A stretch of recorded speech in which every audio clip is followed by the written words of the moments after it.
Hola, my amigo friend. So we just got to Chichen Itza here. It's about an hour and a half drive outside of Merida. We got out of the city shortly after 6 a.m. We wanted to beat the crowds and be there as soon as the doors open. So we arrived about 5 to 8 a.m. in the morning.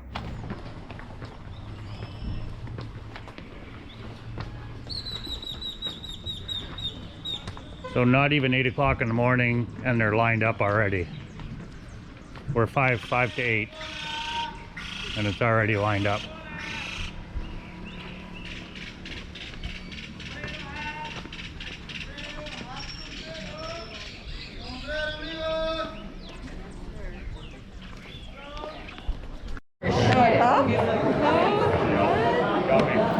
It was hard to get a clear answer of the cost online before we left, so we thought it was actually more than what it was. It turned out it was 571 pesos for tourist people, non-residents, and people with just your residency was 253 pesos. Now on Sundays, the locals come here for free, so try not to come on a Sunday. That's pretty cool, eh? What's this? Yeah, big digger. Now, as soon as you enter the grounds, this tree here that everybody's looking at is a very sacred tree to the Maya. Now, I'm not even going to attempt to say this name, but I'll put it in text up here. But the tree is called Kapok, and it's also another name is Ceiba. Now, these trees produce a silky cotton-like fiber within their fruits. Such fruit pods are called by the Maya people pochote, a highly valuable fiber for clothing since pre-Hispanic times. Now the name of the tree, La Ceiba, means tree of life. Yeah. What are we saying about this tree? It's the same tree as in our backyard. It's got those green pickle cucumber things hanging off it. That's what everybody's saying. Oh. And then it turns into these giant cotton balls. And then you can make your own shirts, make your own shorts. Whatever you feel like whittling. Even today, the Maya people honor the Ceiba tree as an energy connection with the cosmos, earth, and the underworld, ever present and ceremonious, and as a medicine plant. The tree of life also plays an important central part of each Mayan wedding ceremony and in other Mayan holistic rituals. Now guys, Chichen Itza is one of the 7 wonders of the world. Okay guys, so the pyramid we're coming up to is possibly the best known construction on the site of the Kukulkan pyramid, El Castillo.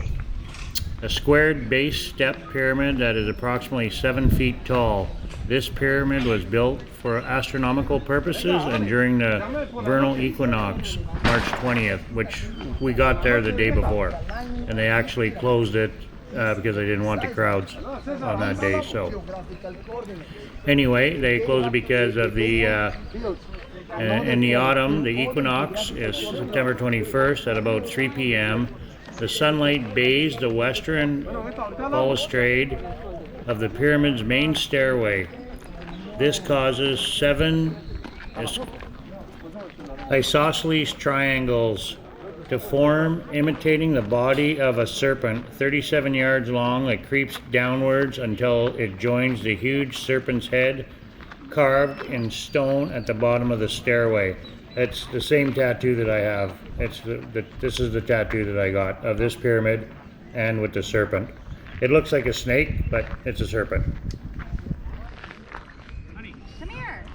There's a real snake posing there. Come over here. Yeah, and also the pyramid of the red jaguar is fully intact inside that pyramid as well.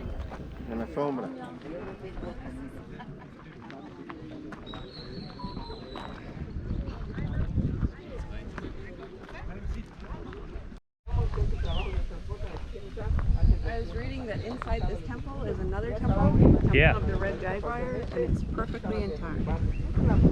Nobody's ever allowed in there. No one's allowed in there, yeah. So inside this temple is another temple with the red jaguar.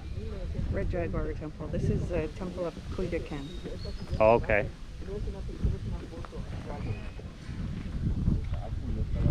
I thought it was this one we climbed, but it was Coba, you said. And then they stopped, like we were like one of the last people to climb it. This one? No, the one in Coba we climbed. Oh yeah. It's not fun. It was a workout. It was a workout. It's not bad going up, Oh yeah. but it's like That's like a 40-degree slope. it was coming down.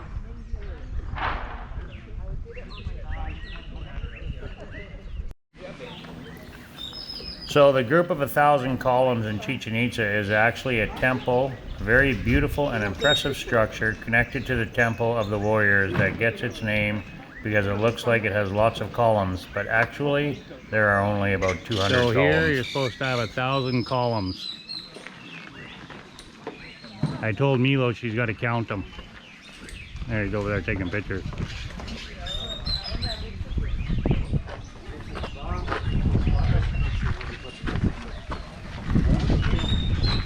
The columns were built between 900 AD and 1200 AD. Now the southeast colonnade has a large space with vaulted roofing supported by the columns. The function of this area changed continually. The addition of the warriors on the pillars must have made the citizens aware of the military religious aspect of this site. It is also believed that these were great meeting halls.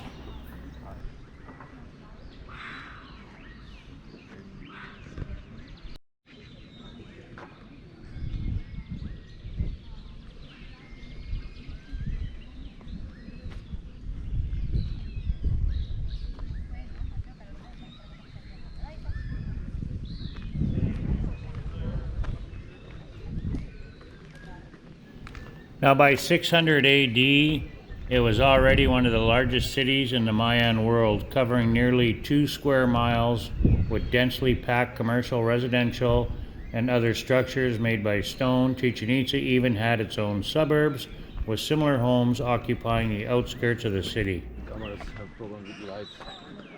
Yeah, it's terrible in the dark.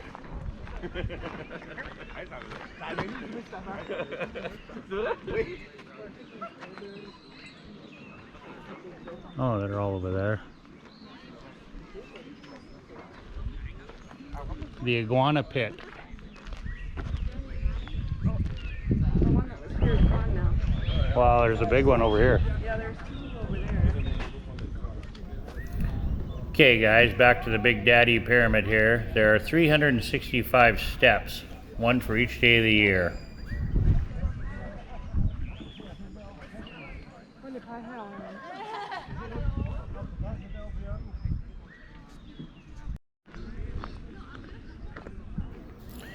Guys, I could ramble on for hours about the ruins here. Now, I broke our tour up here to Chichen Itza ruins to 2 separate videos, so this will be part 1, and part 2 I'll be loading up a few days after this one. So I want to give you the full experience, what we had, and I'm going to do some more research here and try to inform you as much as possible. I'm going to miss stuff, obviously, because really there's a lot of history here, and you could read on for hours about it. It's actually it's quite intriguing if you like this type of stuff. Very intriguing.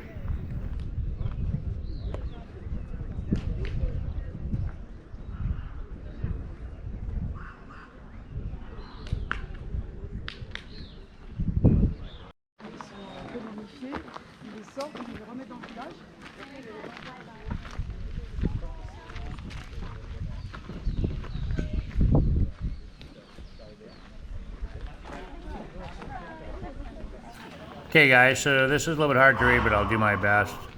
It says, Temple of the Large Tables. This is a small pyramid formed by 4-tiered plinth base of foundation with a building on top, where there are some rectangular altars supported by small atlases, from which comes the name of the structure. The access steps lie to the west, the principal side. There are representations of warriors on the door jambs as well as on the temple pillars.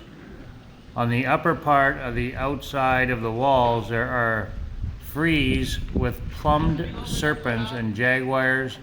This construction covers an earlier one rich in decoration with serpents on the vaulting, with serpents on the vaulting and warriors on the pillars. It is now partially accessible to visitors. Now that's why you hear the Jaguars. These guys are selling these little toys or whatever that they blow on, and it makes the sound of a Jaguar. So you hear that quite a bit. Those are beautiful blankets.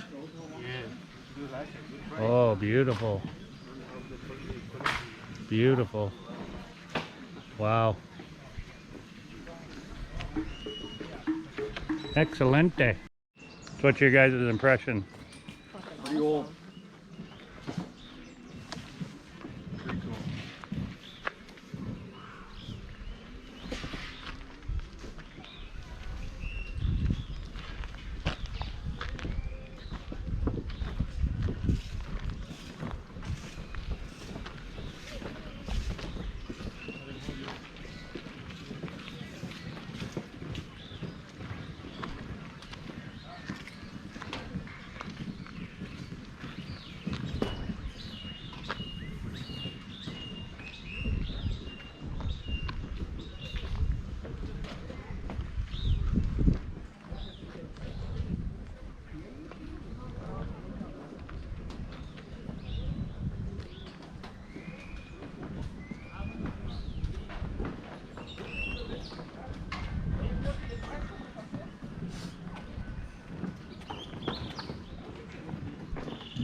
Well, my friends, we're winding down here to the end of the video. We're just going to walk down to the cenote down here and check it out.